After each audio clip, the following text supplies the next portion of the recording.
So I've been trying to make this fucking video for well over, I would say, 2 months now.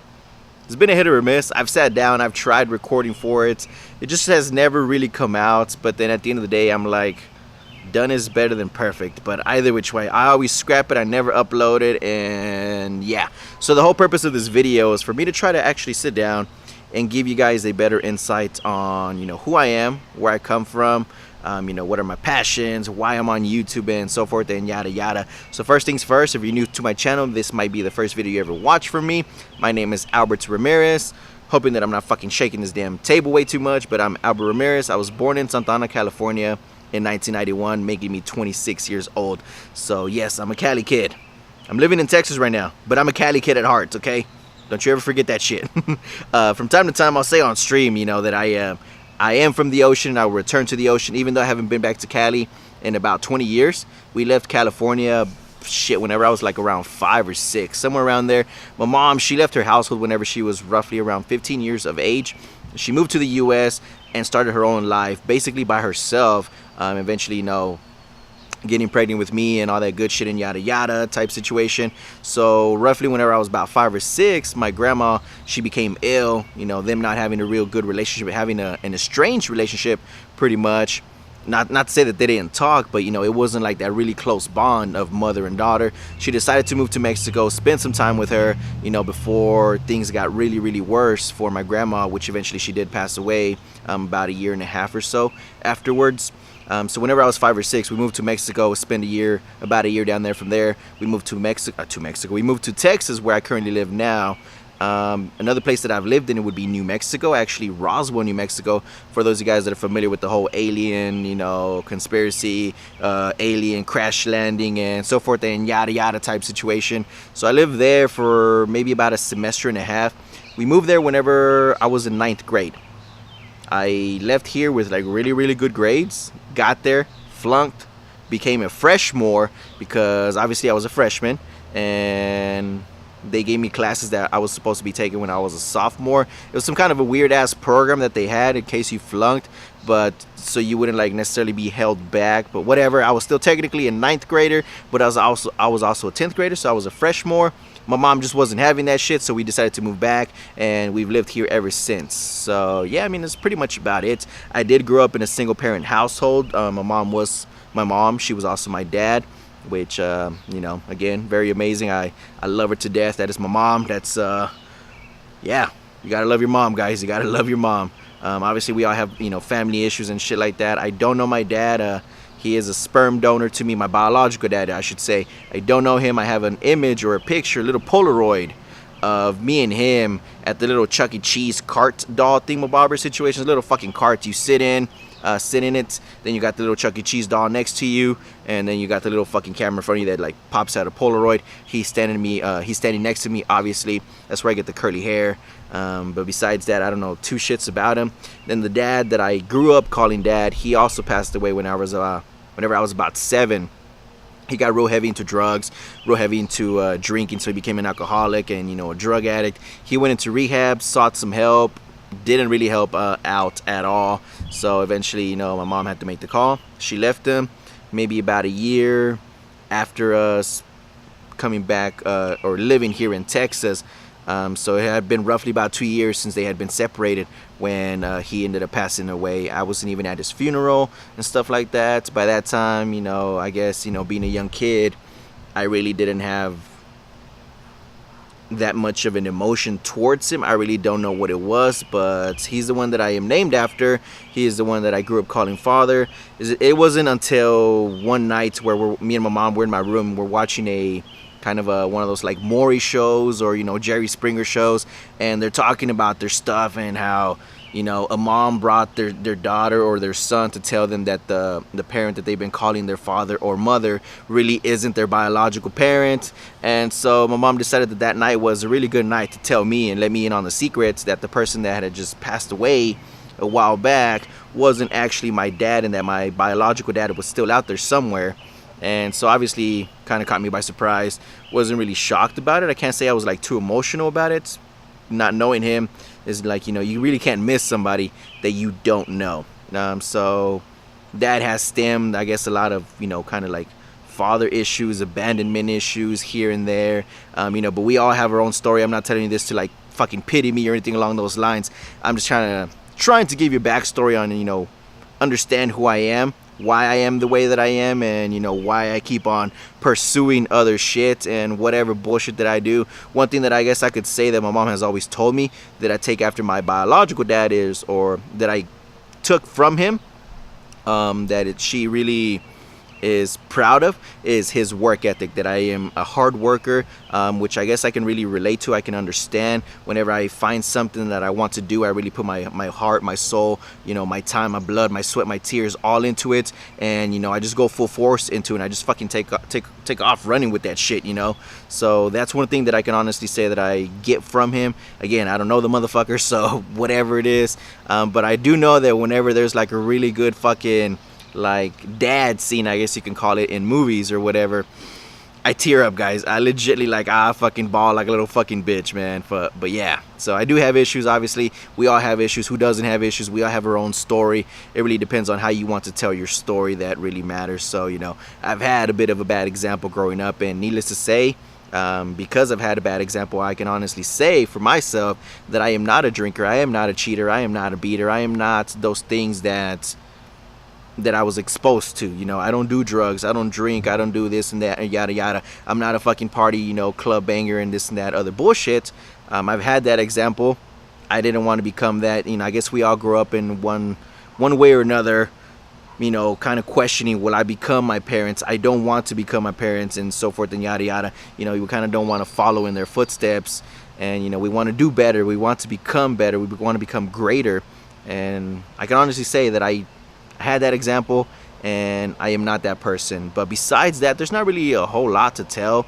You know, I was pretty much of a loner, somewhat of an outcast growing up throughout school. Not to say that I didn't have friends, but I never really felt like I truly fit in. I always felt like I was just like sitting outside looking through a window or something at something that I just didn't really have. I remember one day, like, I bawled like a little bitch. I want to say it was American Pie 2. For those of you guys that remember the American Pie series, I think it was American Pie 2. I'm almost positive. I was watching that shit and just like seeing the friendship there, I bawled like a little bitch because I didn't have that, and I truly, honestly wanted that.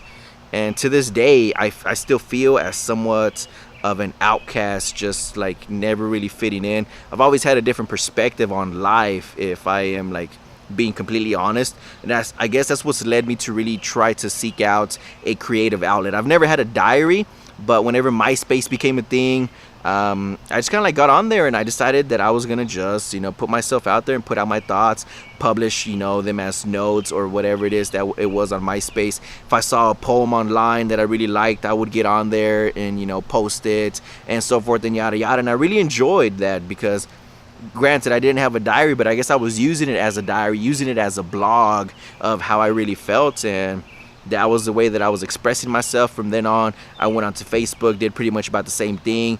From there, I was actually taking a little bit longer on writing my notes. I actually, quote unquote, curated them and really sat down and wrote them out, like really, really good. Got feedback on that, which was really great. Then we started creating vlogs. Back then, I don't know if it was termed vlogs, but I know I had like the super like really ass fucking janky cell phone where I would just record me and my brother just like doing stupid shenanigans, going to McDonald's in the middle of the night. I used to work at a high school where I was a custodian, so obviously I would be working there after hours. Nobody would be there, so I would take him with me, just recording our stupid shenanigans. They would have science fair projects out, which were amazing. They would decorate their hallways, you know, so it gave us stuff to just like, you know, bullshit around with. Eventually we kind of started going to like Hastings, for those guys that used to like Hastings and all that shit, Walmart's, Whataburgers, whatever it was. So we were just creating vlogs and just posting them on Facebook, and we created somewhat of a little bit of a following from that I didn't even know until I stopped making videos. I don't even know why I stopped making videos, but it became a thing, and I was like, I like this. But it was merely for the fact that I just needed or wanted, I guess needed and wanted kind of go hand in hand for me, a creative outlet, somewhere where I could just, you know, express myself. And I've always had the notion that I wanted to do kind of like talking head videos where I was just expressing my ideas, my views on everything, you know, my perspective on shit. And one day, when I was working at that high school, I sat there and I put the phone in front of me. I was sitting at a desk and I just put the phone in front of me and I tried to talk to it. It just wasn't working out. It was different whenever I was recording something. You're like, hey, you know, so forth and yada yada. But whenever I actually sat down there and it was super quiet, nobody was in the building, middle of the night, and I wanted to, you know, get out my thoughts, because that was supposed to be the first video that was going to, like, you know, initialize everything, that never really did anything for myself.